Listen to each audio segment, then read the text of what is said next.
Merci à tous les intervenants. Donc maintenant, nous allons donner la parole à notre grand témoin, monsieur le directeur général, si vous pouvez nous donner votre analyse critique de tout ce que vous avez entendu.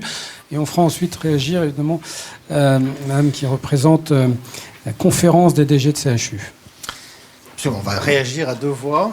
Bon, d'abord, merci pour l'invitation à laquelle j'ai répondu dans une continuité d'un dialogue avec Frédéric Bizard qui remonte maintenant à pas mal d'années. Et déjà, il y a d'emblée, tournant, j'y reviendrai beaucoup autour de ces sujets de gouvernance sur lesquels nous avons probablement un petit décalage d'approche et de conviction sur la place que cette question doit prendre dans la recherche des solutions pour essayer de prendre ce sujet de notre système de santé.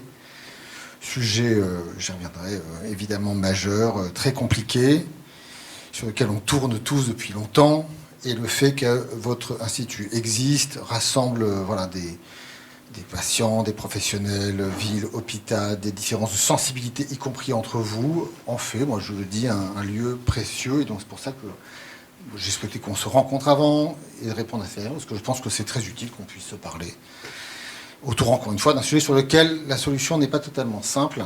Ce qui est clair, c'est que le système de santé ne va pas bien et que le statu quo n'est pas envisageable, même si je pense que, d'ailleurs, nous ne sommes pas dans une situation de statu quo. Je pense que les choses bougent.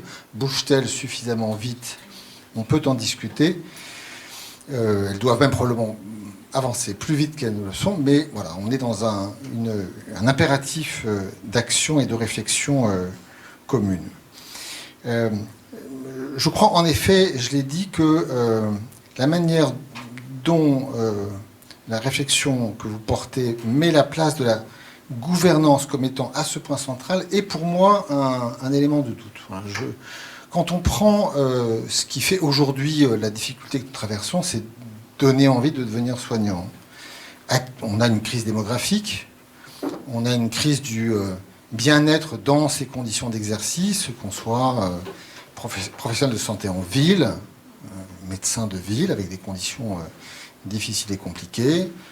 À l'hôpital, évidemment, chacun le sait, c'est aussi très difficile pour mille et une raisons. On a par ailleurs, depuis longtemps, ce défaut de coordination entre les différents segments de l'offre de santé. Tout ceci sont des sujets très concrets. Je crois que la manière de les prendre ne passe pas, à mes yeux, d'abord par un Big Bang systémique dans la structuration, la gouvernance générale du système. Je crois beaucoup, j'y reviendrai, à l'enjeu de la territorialisation. Je crois beaucoup à la nécessité d'investir sur des conditions très concrètes dans lesquelles on exerce. Je crois beaucoup au fait que tout ceci n'existe que par des évolutions culturelles, managériales, dans la manière dont les hommes et les femmes travaillent ensemble. Cela tient aussi beaucoup à l'équation économique et à ce qui est attendu des acteurs, et aussi bien sur le niveau de financement, sur les modes de rémunération. Tout cela est très juste, tout cela donc s'attrape par toute une série de leviers qui, encore une fois, ne sont pas aujourd'hui au point mort, parce qu'il y a encore des choses qui se passent. La question est-elle de le prendre par, un peu comme vous le faites, une réorganisation systémique de la gouvernance, pensée depuis la gouvernance sommitale et qui redescend ensuite en cascade sur le terrain? Là, j'ai un doute. Et donc je rentre un peu dans le détail à partir de maintenant. Vous l'avez pris, et c'est comme ça, je le reprends, depuis une évolution de la gouvernance centrale avec une redistribution des rôles, en confiant à une nouvelle agence structurée autour de ce qui est aujourd'hui l'assurance maladie, devenant assurance santé. Je ne peux qu'y être sensible, puisque j'ai été, vous le savez, pendant quelques années à la tête de cette noble institution. Bon. Et il s'agit donc finalement de se dire les choses iront mieux une fois qu'on confiera à cet ensemble l'ensemble des leviers de régulation.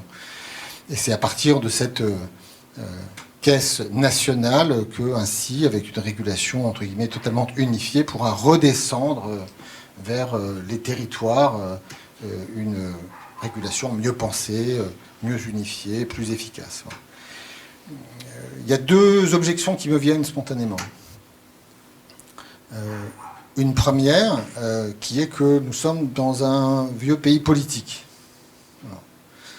Et nos concitoyens, sur des sujets aussi sensibles que les sujets de santé, ils considèrent que qui est responsable, c'est le politique. Et quand ils votent pour un président de la République, quand ils votent pour des élections, ils considèrent que ceux qui sont élus sont en responsabilité. Et donc ne croyons pas qu'en donnant à une caisse nationale dotée, parce que vous y êtes très attaché, d'une gouvernance ad hoc, d'une gouvernance renforcée, d'un conseil qui rassemble toutes, je dirais, les parties prenantes, ce que vous avez pensé aussi bien au niveau central comme au niveau régional, et avec ainsi une démocratie, entre guillemets, renforcée, nous aurons plus de démocratie, ou en tout cas perçue comme telle par nos concitoyens, et j'y viendrai forcément plus d'efficacité. Moi, j'ai eu la chance, non pas d'être membre, d'assister en tant que directeur général de la Caisse nationale au Conseil de l'assurance maladie, qui est composé de représentants des salariés, des syndicats, des organisations patronales, représentants des patients et d'autres personnalités qualifiées. Ce sont des lieux très importants, très utiles, mais la question se poserait aussi bien pour cette instance centrale renforcée dans cette gouvernance comme au niveau régional. Est-ce que cela produit des positions, je dirais, convergentes de l'intelligence collective? Aujourd'hui, moi, ce que j'ai vu, c'est mais c'est tout à fait respectable, c'est parfaitement légitime. Chacun arrive avec ses positions.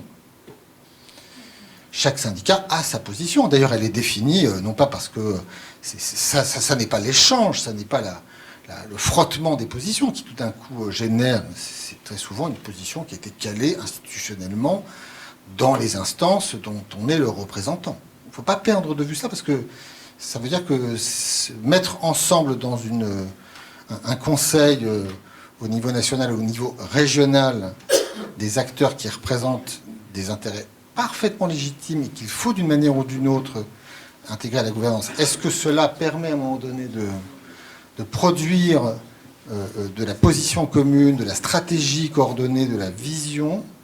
Je n'en suis pas complètement certain. En revanche, ce qui est certain, c'est qu'on est dans un vieux pays démocratique, et donc, pour les Français, à un moment donné, il y a une responsabilité, c'est celle de celles et ceux qui ont été élus et qui doivent gouverner. Ça, c'est mon petit bémol sur l'avancée démocratique.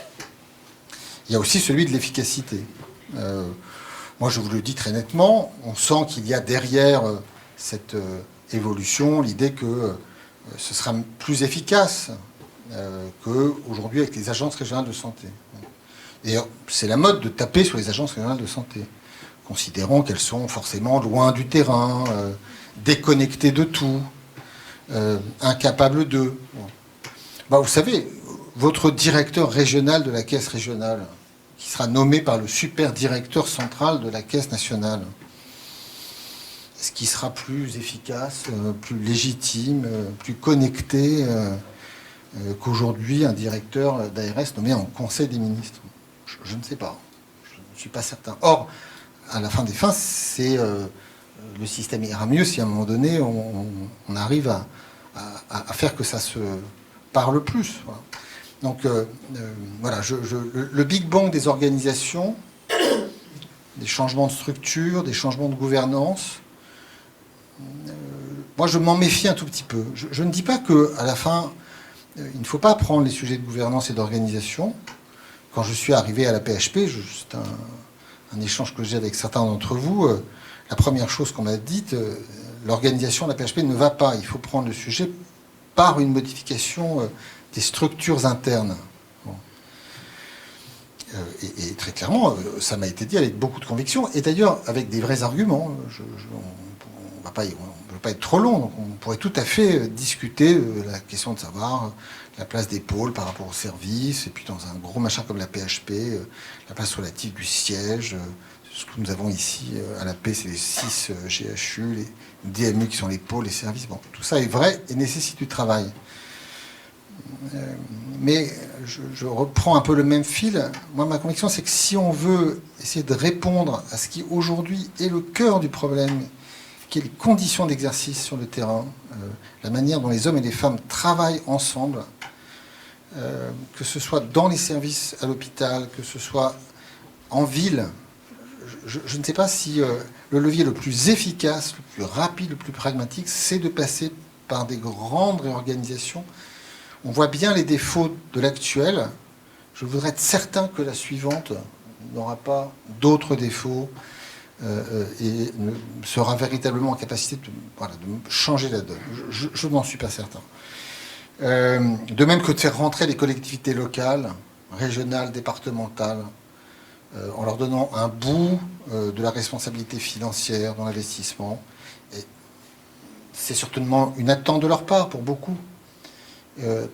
Est-ce que, en parcellarisant la capacité à un moment donné à boucler des plans d'investissement, on va réellement accélérer les choses, lever plus d'argent? Il n'y a pas d'argent magique, je viendrai après. Là aussi, j'ai un doute. Voilà. Là où je vous rejoins, en revanche, complètement, c'est sur l'enjeu de la territorialisation. Si je crois qu'il y a une conviction qui s'est installée, c'est que dans un système de santé dont la gouvernance n'est pas parfaite, qui a ses rigidités, ses lourdeurs, s'il y a quelque chose, un endroit, un espace, une échelle où il faut donner de l'oxygène, c'est le territoire. De même qu'au sein des grands hôpitaux, là où il faut redonner de l'oxygène, c'est au niveau des équipes. Bon. Et je pense que cette intuition-là, elle est très juste, elle est très partagée. Je pense que nous devons essayer de trouver les voies et moyens pour que cela progresse. Alors, la proposition que vous faites sur les CTS, les conseils territoriaux de santé, je trouve, est intéressante. Harmoniser les territoires, alors 450, pourquoi pas, mais je trouve qu'à un moment donné, faire en sorte qu'on ait des territoires de proximité qui aient un peu de sens, qui soient stabilisés, qui ne bougent pas trop, c'est intéressant. Faire en sorte que dans ces territoires, on fasse se parler ensemble de manière un peu structurée, organisée, tous les acteurs du système de santé est évidemment important, intéressant. Les CPTS, de ce point de vue, montrent que ça peut marcher.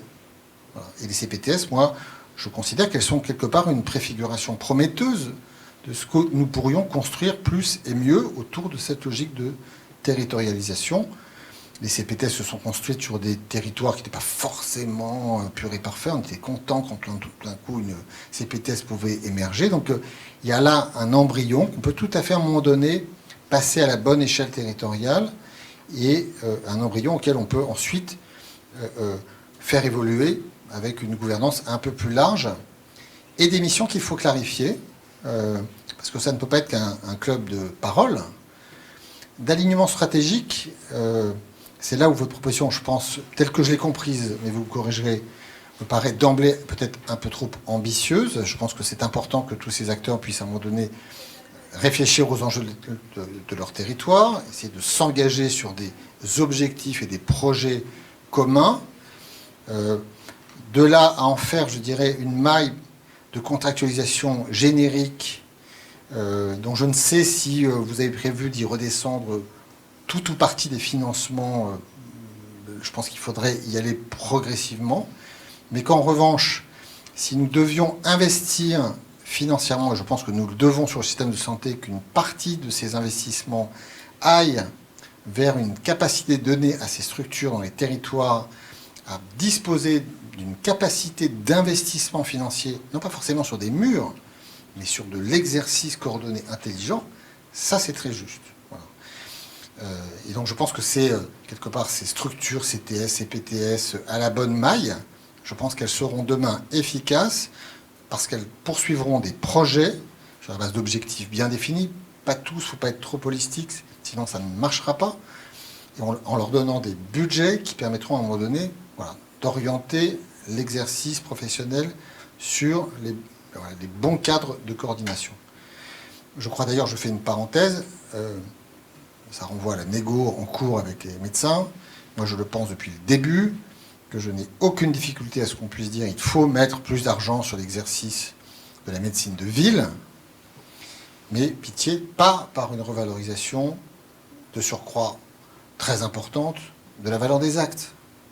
Je ne crois pas 2 secondes qu'en revalorisant de 25 à 50 euros ou même de 25 à 30 euros, la valeur de la consultation de base, cet investissement de la nation dans la rémunération des acteurs de santé, servira à ces mêmes acteurs à pouvoir justement consacrer cette somme supplémentaire à ce qui est le cœur du problème, c'est l'amélioration de leurs conditions d'exercice. Et pour améliorer leurs conditions d'exercice, c'est aller vers un travail plus collectif, pluridisciplinaire, s'appuyant sur de l'assistance administrative, de l'assistance médicale, de la pluriprofessionnalité. Ça se saurait si, en revalorisant les actes, tout ceci venait, in fine, permettre de l'évolution des pratiques, de l'évolution des organisations. Ça n'est pas exact. En revanche, consacrer cette somme à armer financièrement des structures territoriales qui pourront ainsi, eux, mettre les acteurs des territoires dans les meilleures conditions, c'est juste. Voilà, donc c'est un peu la même chose au niveau des établissements hospitaliers. Je pense que nous avons dans les hôpitaux un travail à faire sur nos conditions d'exercice. C'est bien sûr des réflexions sur les leviers RH, des leviers managériaux. C'est beaucoup comme une révolution culturelle dans la manière dont on fonctionne ensemble. Et ça renvoie aussi très clairement à ce qui est attendu de l'hôpital et dans quel cadre de contraintes l'hôpital doit demain fonctionner.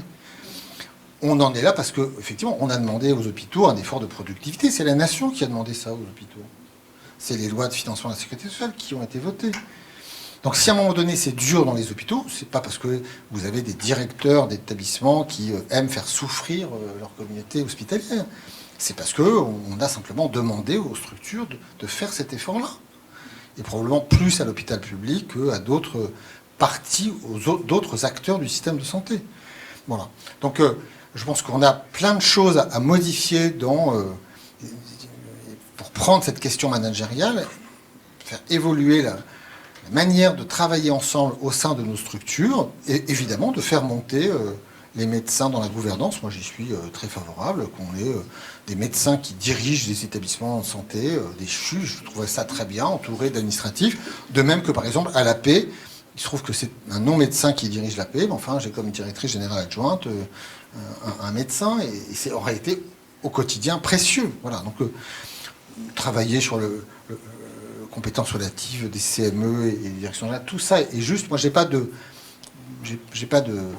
conviction absolue là-dessus, mais qu'en gros, on travaille sur la manière d'équilibrer la place relative des uns et des autres au sein de nos structures, c'est évidemment une bonne chose. Mais encore une fois, j'y reviendrai, je pense que tout se réalignera autour de cet enjeu de reconquête de sens, de temps, de façon de travailler, de se parler. En fait, on a souvent un sujet à se parler au sein de nos structures, dès lors que, par ailleurs, le cadre global, politique, économique dans lequel on évolue, lui-même va s'ajuster. Voilà. Ce qui revient, et je conclus, à cette question, finalement, qui est quand même clé pour moi du cadre économique. Voilà. Je crois qu'on en reparle, mais moi, les 20 milliards magiques pris sur les OCAM, j'ai pas tout compris. Voilà.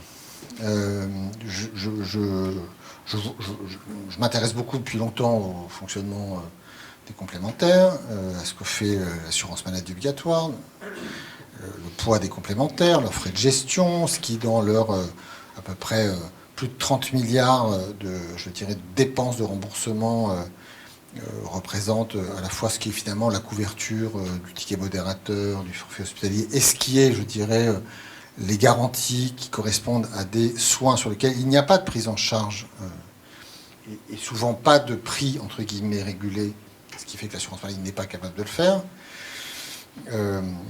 Je pense que le jour où on supprime les complémentaires dans ce pays, ce qui peut, compte tenu de ce que ça coûte, peut être une tentation, je ne pense pas que ça libère miraculeusement 20 milliards qu'on puisse réinvestir dans le système de santé pour autant.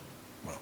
Je pense que c'est difficile à détricoter, parce que vous avez en effet des choses que nous ne savons pas aujourd'hui tarifer.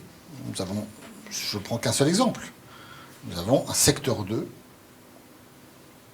qui existe en ville et un peu à l'hôpital. Ce secteur 2, aujourd'hui, l'assurance maladie ne le prend pas. supprimez les complémentaires. Qu'est-ce que vous faites du secteur 2 ? Ouais, on supprime. C'est très bien. Mais vous voyez, vous dites à tous les médecins, c'est à peu près 2 milliards le secteur 2. Vous dites aux médecins en secteur 2, on supprime.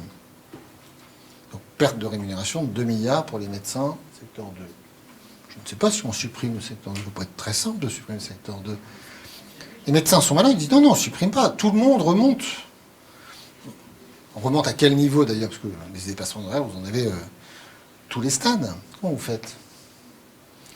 Tout à fait remonter. On peut mettre toutes les consultations à 50 €. Ça coûte cher. Un peu plus que 2 milliards d'ailleurs. Beaucoup plus que 2 milliards. Donc vous voyez, c'est pas si... Voilà, c'est ça. Mais quand bien même on aurait la baguette magique et qu'on arriverait à régler tout ça, on supprimera... Alors, vous me dites, on supprimera des emplois administratifs. Je n'avais pas compris que vous étiez attaché à la suppression des emplois administratifs. Mais je vous taquine. Bon, pour autant, est-ce que ça libère tout d'un coup miraculeusement 20 milliards d'euros? Je ne crois pas, parce qu'il y a des soins, c'est pris en charge, il faut que quelqu'un les paye. Donc à un moment donné, c'est malheureusement, aujourd'hui, c'est de la solvabilisation. Mais une fois que j'ai dit ça, je pense qu'une des conditions pour que tout cela marche, ça va être en effet de pouvoir définir une trajectoire maîtrisée, parce qu'il n'y a pas que la santé et qu'il y a des contraintes de finances publiques qui, à un moment donné, doivent nous permettre, à un moment donné, de réinvestir dans une qualité d'exercice, aussi bien en ville et à l'hôpital. Et c'est finalement, je trouve, dans votre travail, celui sur lequel je trouve que le point n'est pas complètement abouti. Voilà ce que je souhaitais dire. Donc oui, c'est une belle question politique. Mais avant d'être une question de gouvernance et de réorganisation administrativo-technique, je pense que c'est quand même beaucoup d'abord quelque chose qu'il faut qu'on puisse travailler à partir des territoires, comme vous l'avez dit, mais à partir de leviers que je crois être plus des leviers de pragmatisme que d'architecture globale. Voilà mon sentiment, mais dit avec, encore une fois, beaucoup d'humilité, parce que je reconnais que mon point de vue peut tout à fait se contester. Merci.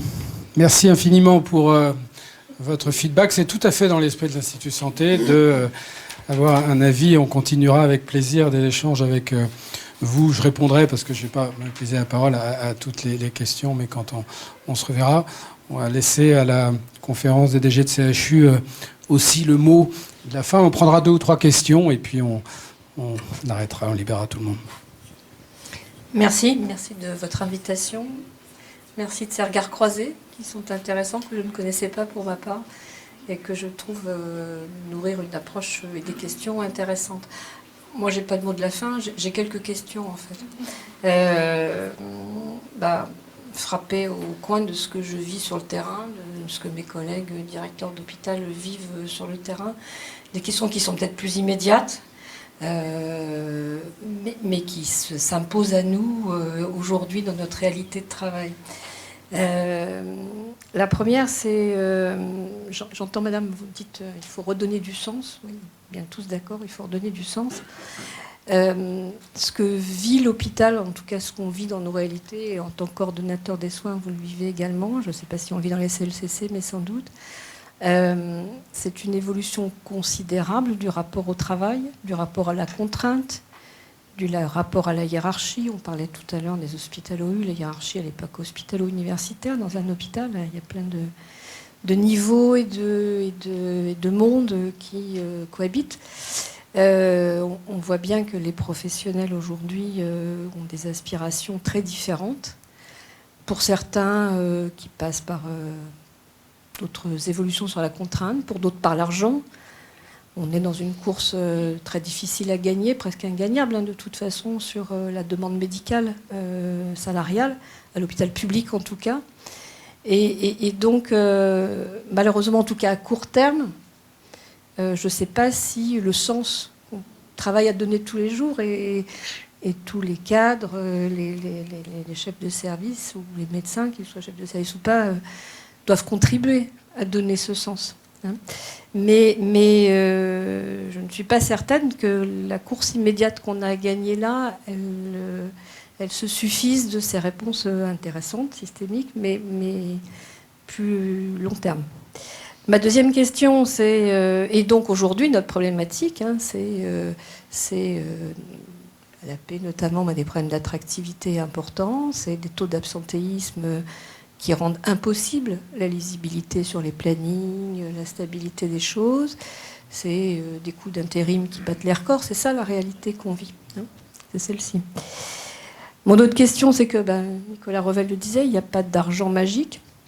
Ce qu'on constate, nous, en tout cas, en région, comme on dit, dans les territoires, et dans les groupements hospitaliers de territoire, qui sont ce qu'ils sont, mais qui ont fait avancer un certain nombre de choses, c'est quand même une organisation de l'offre de soins qui date d'un temps où on avait de l'argent et des ressources humaines. Ce qui n'est plus le cas aujourd'hui. Et je n'ai pas entendu dans vos interrogations, je suis d'accord sur l'approche des territoires, mais est-ce que l'offre de soins telle qu'elle existe dans notre pays n'est-elle pas inadaptée aujourd'hui aux moyens qu'on se donne pour les traiter? Alors je parle de l'offre hospitalière, sans doute, pardon de parler trop d'hôpital. Mais nous considérons, alors je ne voudrais pas que ça soit une vision trop CHU-centrée, mais objectivement, on passe aussi notre vie dans nos territoires, auprès des hôpitaux de proximité, et on voit très clairement ce qu'on est capable de maintenir et ce qu'on n'est pas capable de maintenir, et financièrement et en termes de RH. Donc, quelle vision vous avez dans votre groupe de réflexion sur la cartographie de l'offre de soins, tout simplement? Et puis, moi aussi, j'adhère à cette vision territoriale de l'organisation, à l'implication de tous les acteurs, dans ce que je vis aussi sur le terrain. Je vois la difficulté de partager une vision commune avec les collègues des cliniques, avec lesquels on se parle tous les jours, mais qui ont leur propre logique économique de fonctionnement et au sein desquels les praticiens ont eux-mêmes, en tant que libéraux, leur propre logique de fonctionnement, que d'ailleurs le directeur de la clinique ne maîtrise pas complètement toujours. Donc la vision territoriale, tous les acteurs autour de la table avec une vision commune, ouais, super. Mais comment, dans la pratique, on arrive à organiser ça? Après, sur les sujets de gouvernance, je dois dire que je dis régulièrement avec mes collègues, on fait un métier de directeur d'hôpital. Les médecins font un métier. Il n'y a rien qui empêche aujourd'hui un médecin de postuler sur le poste de directeur du CHU de Tours ou sur le poste de directeur de l'hôpital de Chinon, d'ailleurs, ce qui est une autre problématique. Et donc, franchement, welcome. Welcome. Donc, faisons évoluer ces choses-là. Il n'y a pas de difficulté à avoir des médecins dans nos équipes. S'il y en a, elles se situent peut-être à un autre niveau que celui des directeurs. Et puis, on est tout à fait acquis à l'idée que des médecins prennent aussi la tête d'hôpitaux. Voilà, mais c'est plus des questions au niveau de la fin. Pardon. D'abord, merci encore pour votre présence, parce que évidemment, vous êtes un corps absolument essentiel de la vie hospitalière et de la vie du système de santé, donc on est très honorés que vous vous intéressiez aux travaux et au sujet. Bon, rapidement, je laisserai les hospitaliers qui sont là, Patrick, Christophe ou René, intervenir. Vos points sont absolument fondamentaux. Premier, rapport au travail. On a essayé de l'intégrer, c'est-à-dire qu'en effet, on ne va pas refaire la chose, mais on sait bien que dans tous les secteurs, il y a un rapport au travail qui a radicalement changé. Il y a aussi un rapport de force qui a changé, qui est plutôt en faveur des employés que des employeurs. C'est vrai dans tous les secteurs et c'est vrai aussi en France. Donc il y a une forme de deal à trouver dans un secteur qui n'a pas trop l'habitude de faire des deals à l'entrée, qui est dans un moule qui est plutôt quand même assez rigide, où la vie hospitalière, elle est organisée depuis plusieurs décennies d'une façon qui en plus n'intéresse pas forcément beaucoup la nouvelle génération. Donc il y a probablement d'autres façons de le faire, mais ce contrat d'obligation de service, il a pour objectif quand même d'essayer de trouver un équilibre entre les aspirations individuelles et les besoins des services et des territoires. C'est comme ça qu'on a essayé de redonner un peu le mouvement de balancier vers les employés. Christophe Prudhomme a parlé beaucoup de la formation. On pense qu'il y a vraiment un plan de formation majeur, parce que quand vous avez plus d'espoir de monter en compétences, enfin c'est vrai pour les paramédicaux, ou tout du moins moins d'espoir, évidemment ça nuit aussi à l'attractivité de tout ça. Sur l'intérim que vous avez mentionné, je crois que l'intérim ça vient beaucoup justement de cette rigidité du fait que en fait ceux qui ont le pouvoir sont les médecins. sont ceux qui ont les diplômes. Personne d'autre que les médecins ne peuvent soigner.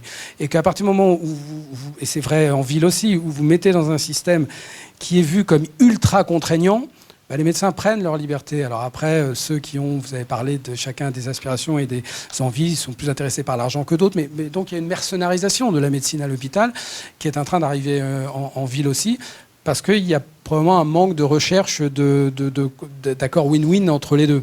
En tout cas, on ne fait probablement pas assez. Ça ne veut pas dire qu'il faut donner tout le pouvoir aux médecins.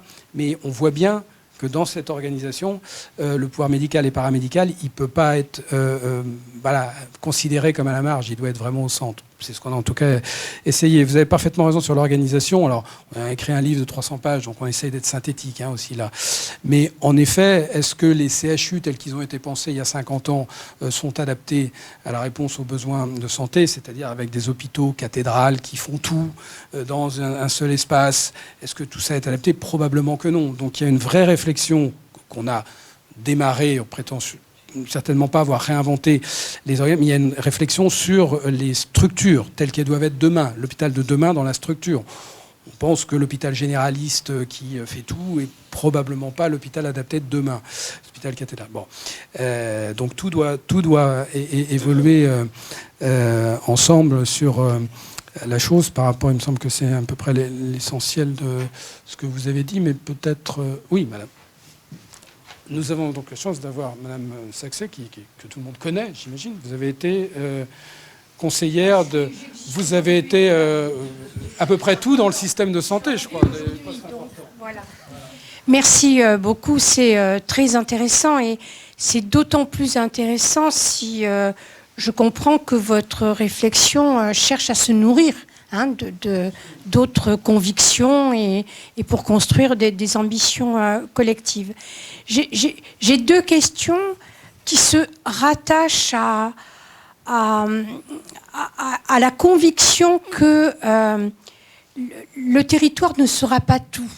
Et j'ai beaucoup infléchi ma position sur le sujet, et notamment depuis le Covid.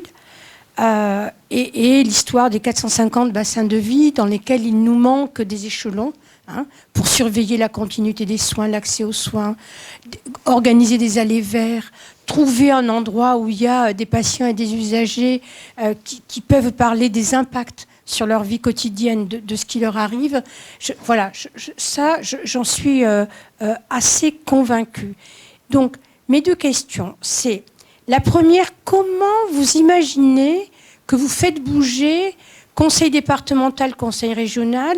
Je vous rappelle que le conseil régional est aujourd'hui responsable des entrées dans les formations d'instituts en soins infirmiers et qu'un certain nombre de régions ont les plus grandes difficultés, malgré les orientations gouvernementales, à débloquer les postes dans les promotions.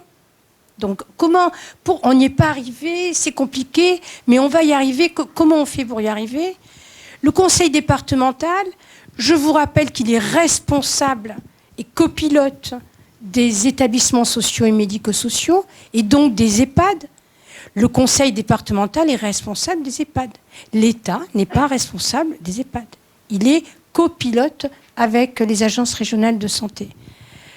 Donc, ça, on n'a pas bien réussi, mais ça va marcher.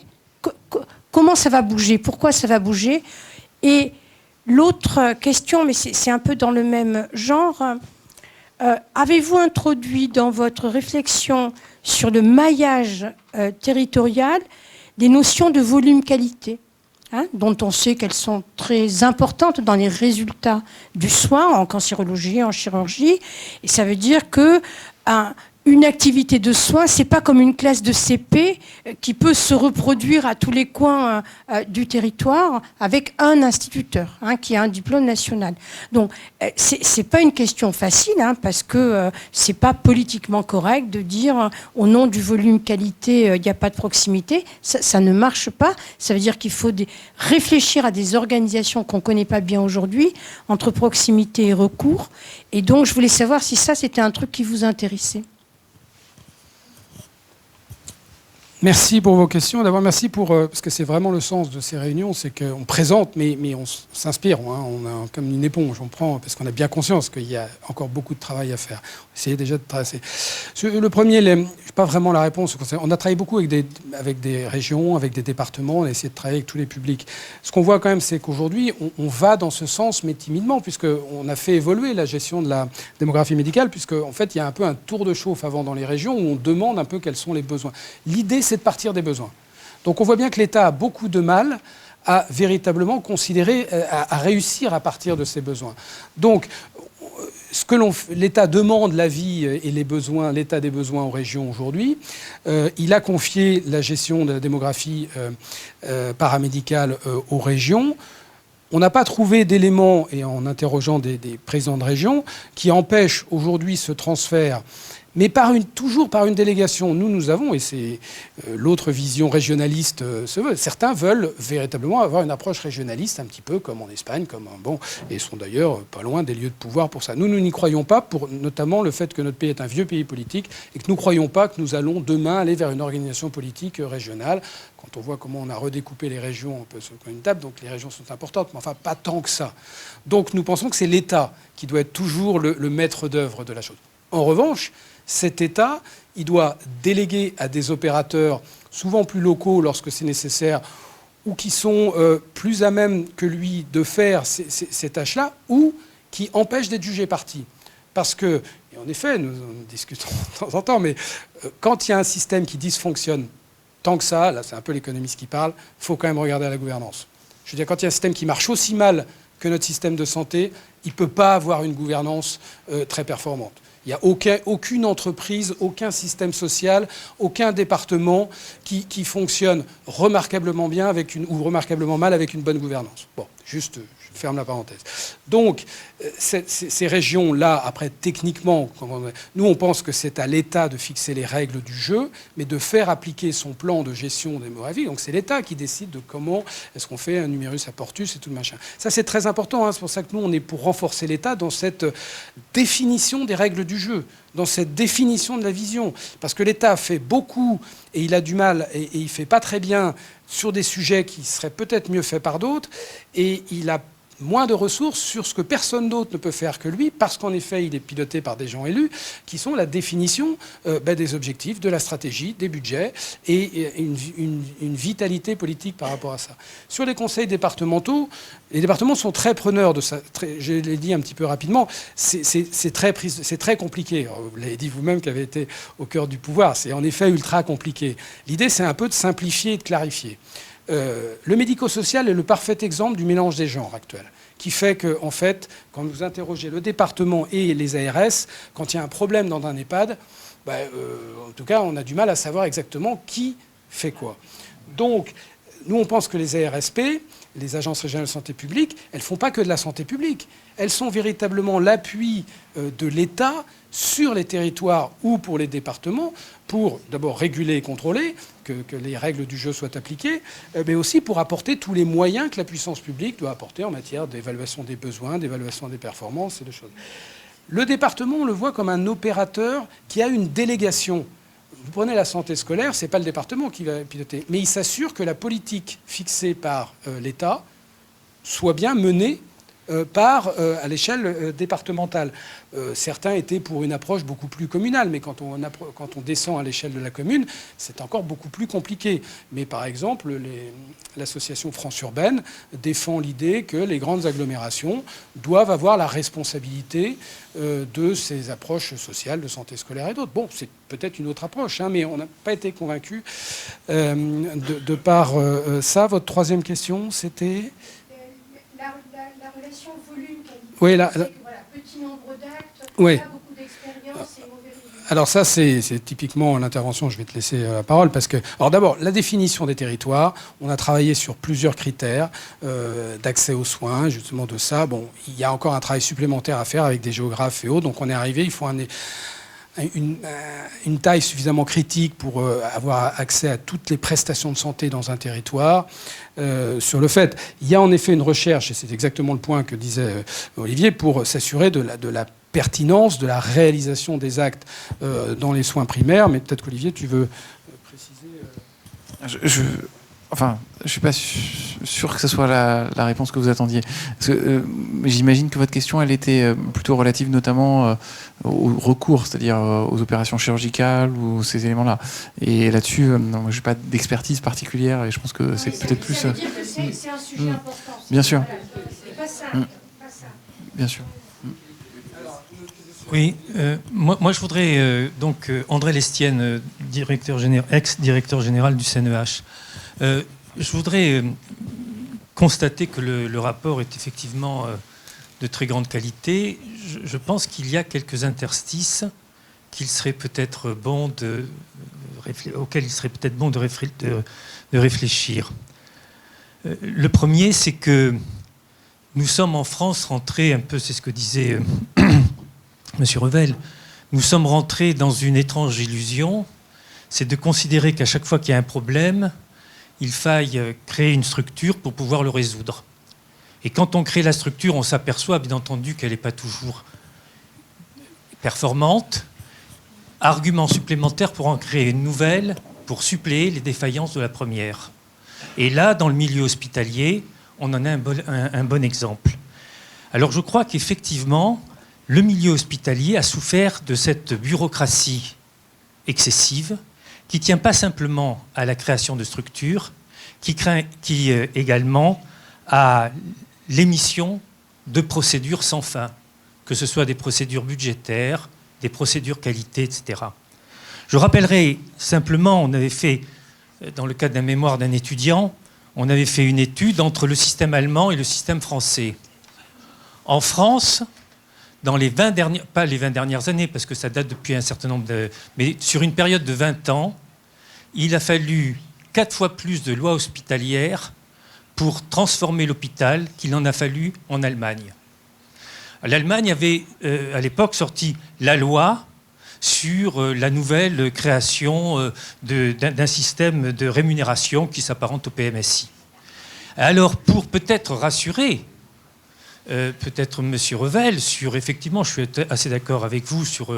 j'ai travaillé à la CNAM moi-même et donc j'ai bien vu les dysfonctionnements qu'il pouvait y avoir au niveau d'une absence d'agence nationale.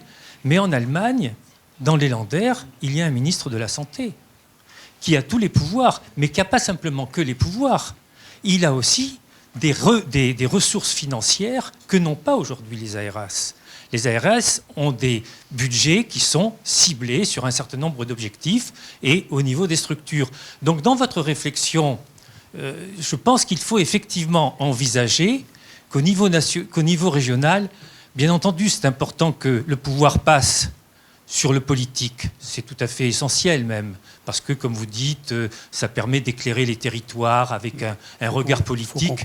On n'a pas à avoir honte du politique. Mais il faut aussi penser qu'il ait les ressources financières.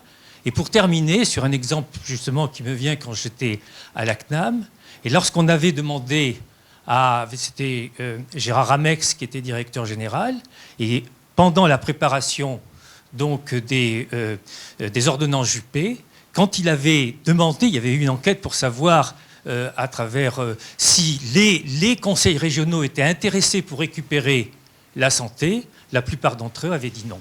D'accord. Merci infiniment, monsieur, pour votre témoignage. On doit s'arrêter là. Je vous remercie encore une fois. Je suis désolé, mais parce qu'il faut qu'on rende la salle. Je tiens d'abord à remercier Jacques Léglise, le directeur général du centre hospitalier de Foch, qui, grâce à lui, nous a permis d'organiser cette réunion. Je remercie infiniment les directeurs généraux des CHU de nous avoir accompagnés et évidemment Monsieur Revel d'avoir donné son avis. Donc nous allons mettre sur Internet évidemment ces vidéos-là. Nous allons continuer nos travaux, nous inspirer de ces réunions puisque nous regardons avec attention après les vidéos. La prochaine réunion aura lieu à Lyon. Nous sommes invités par le maire de Lyon, Grégory Doucet, à donner le même type puisque nous allons aller maintenant dans les régions pour avoir ce discours-là. Et nous sommes très preneurs de toutes vos remarques, de toutes les ressources ressources qu'on peut avoir, puisque c'est un engagement citoyen qu'on compte mener jusqu'à la réforme, et on espère disparaître très vite d'ailleurs, ce qui voudrait dire que la réforme aura été faite. Merci à tous. Merci.